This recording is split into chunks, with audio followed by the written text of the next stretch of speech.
Hey, what's up? Happy New Year. Welcome back to my channel. Thanks so much for watching. I'm Andrea, and today I want to talk about the most forgiving plants for when you're away from your home.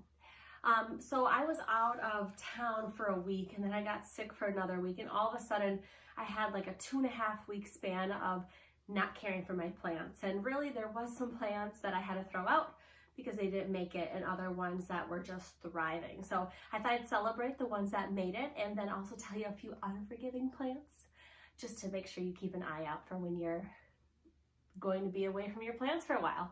Let's get started. Elephant in the room here. This is a Brazilian Philodendron, or Philodendron Brazil, however you want to say that. Beautiful neon markings on here, and honestly looks like a bouquet.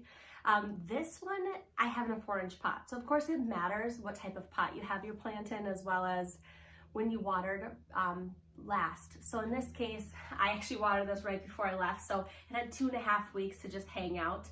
It was bone dry by the time I got it, but that's why I think nursery pots are so important, or keeping your plant in nursery pots is important, because you get to feel how heavy or how light the plant is and start really understanding how often it needs to be watered based on when you pick it up. Of course, lighting matters too, right? If it's in a dark room, it's in a 10-inch pot, and you're gonna be gone for 2 weeks, you shouldn't water it anyways. But really the biggest ones that will have problems are going to be the ones that are in smaller pots, brighter rooms, okay? But this one, this 4-inch Philodendron, did awesome while I was gone, and actually gave me some new growth. So this one I think thrives under neglect. Christmas cactus. So this one, I think I've mentioned it before, but I didn't even buy this. I got this as a present, and I would have never bought this on my own because it's so basic, but this has become one of my favorite plants. I keep it in a really bright spot, and it does flower for me like all the time. It feels like it's actually budding out flowers right now. But this did not need much for when I got back. It was of course bone dry, but it made it. You should totally get this plant if you're traveling or going to go see family, or just frankly working a lot and you don't want to have to care about your plants as hard. Very forgiving, very, very forgiving. Let's talk about plants in large pots. So I do have a Dracaena marginata back there. I have a fiddle leaf fig right below it, and a Sansevieria. So those are all gonna do so great while you're gone, because they don't need as much watering anyways. But here's the thing about the marginata that you really wanna keep track of, is the fact that it is going to shed, and it's going to have a lot of yellowing leaves. Let me get right here. And it will show you that it's been neglected, but it doesn't die. I mean, hey, that's the point, right? Sometimes you gotta prune anyways to keep your plants happy. Like we like to get haircuts, they need them too. With this marginata, I just had to kind of come around and pick out all the yellow leaves. I did it before already. But making sure that they're all thriving, but very forgiving, the Dracaena marginata. And of course, if we want to jump right into the fiddle leaf fig, I was surprised. It's such a finicky houseplant that you never know with that one, but here it is. Of course, it's in a pretty big pot. And you can tell this is clearly the side that gets a lot more sun, and I don't shape it this way, or I don't turn it this way, but it's showing me so much new growth. So a little neglect on this one went a long way. So I will be fertilizing this, because of course that helps promote your new growth. You're giving it a little extra boost of life. I've shown this one before. Hoya, the Hoya genus in general. Of course, my favorite genus, and this is the reason why. They have succulent leaves. They can be neglected, and honestly, they thrived while I was gone. I did not have to throw out a single one, and I cherish them a lot. They take, it's an investment, and they take a long time to grow, so wanting to keep them intact as long as possible really is the goal here. So this one, I mean, just did awesome for me. I left it on my kitchen table in a pretty bright spot, and actually I forgot to water it even right before I left, so it went probably 3 weeks without any watering, and I see no signs of anything sad happening. Oh, what kind of Hoya is this? Princess, Hoya Princess, sorry. Pepperoni party. This is, I think, a variegated peperomia, and I did just water it. So, like I said, keep them in nursery pots is helpful, because then you're able to actually feel how wet or dry they are throughout time. And this one did show me that it was mad at me, and I had to actually pull out quite a few leaves. Like there's this one that looks like it's struggling a little bit, and I did of course cut it several times because I propagated it, and look, it's showing me new life after I propagated it. Oh, awesome. But yes, any of the Peperomia genus are going to do pretty well because they have such thick leaves. So really think about it, the thicker the leaf, the less it needs to be watered because it's retaining water in its leaves or its blades if it's a Sansevieria.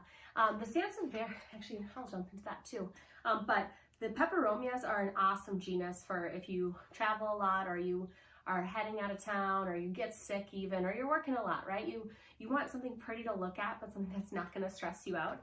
I have another Peperomia right here. We'll rotate this. My favorite Peperomia. This one actually struggled while I was gone, but you could never tell, right? So I did have to cut out from the back. I did have to cut back a few of the stems, but it's supposed to stand straight up. It's not supposed to lean over. It's not going to kind of get lanky that way. They are meant to keep growing upwards, which this one has been a long time coming, and it's exciting to see that it's growing up, but there was one that was just really lanky, and this was also one of the ones that I didn't have time to water before I went on vacation.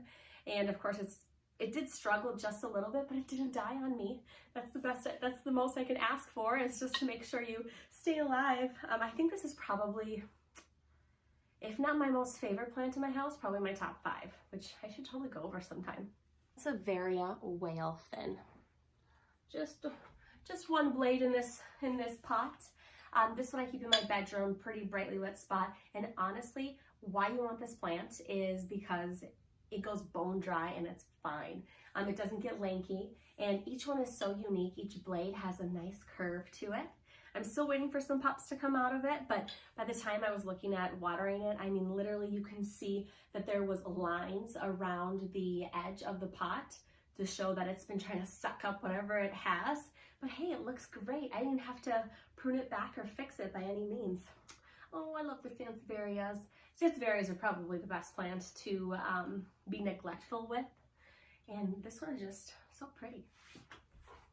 So of course, there's gonna be plants that don't thrive and they need a lot more attention and care and are super needy that you might not want to get if you're going to be traveling. Or make sure you water it right before you head out. Drench it in water, maybe even get a self-watering sort of deal that will help keep it thriving if you've already invested in it.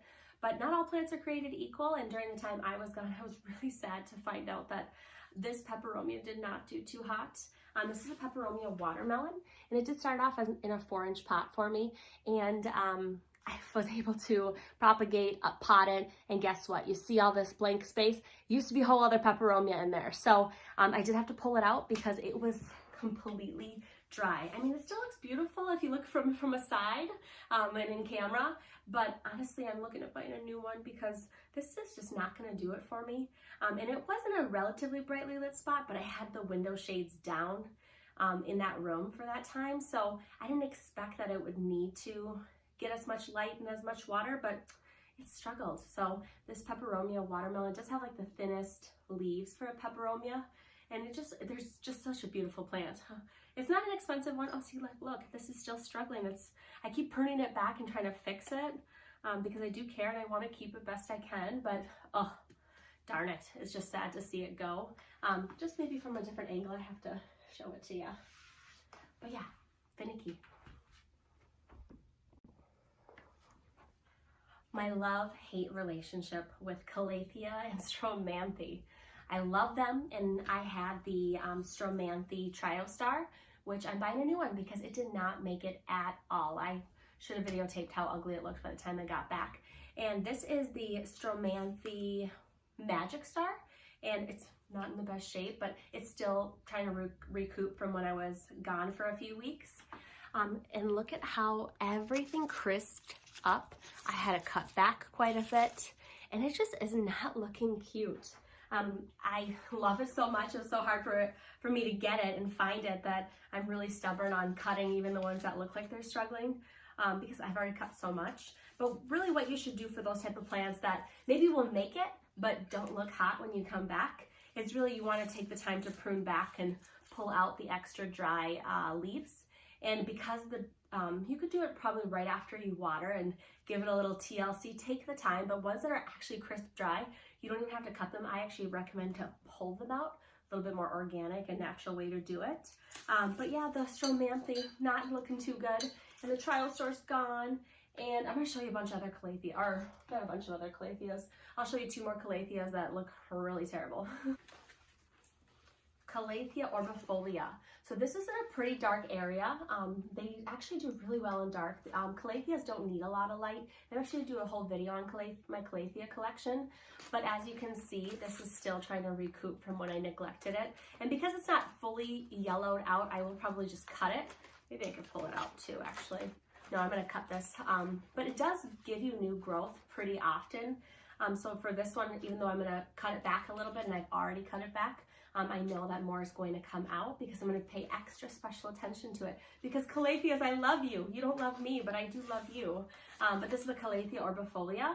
Orbifolia, I think? Yeah. Super beautiful plant. Oh, just one of my favorites, especially if you put it on the ground and have it as like a ground plant, as a floor plant. It looks awesome from above and very bushy.